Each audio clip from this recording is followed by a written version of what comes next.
बिस्मिल्लाहिर्रहमानिर्रहीम।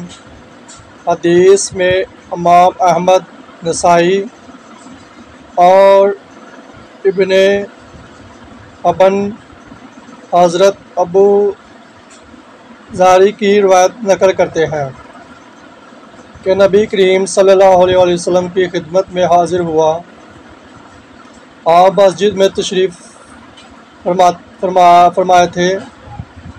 फरमाया, अबू ज़र, तुमने नमाज पढ़ी?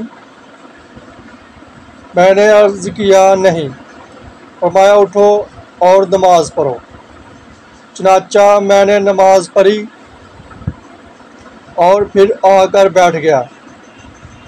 हज़ूर सल्लल्लाहु अलैहि वसल्लम ने फरमाया, तआऊज़ु बिल्लाहि मिन शर्रि शैतानी इंस व जिन। अबू ज़री, शयातीन इंस और शयातीन जिन के शर से अल्लाह की पनाह मांगो। मैंने अर्ज़ किया, या रसूल अल्लाह सल्लल्लाहु अलैहि वसल्लम, क्या इंसानों में भी शैतान होते हैं? फरमाया, हाँ। रसूल अल्लाह सल्लल्लाहु अलैहि वसल्लम ने फरमाया, हाँ।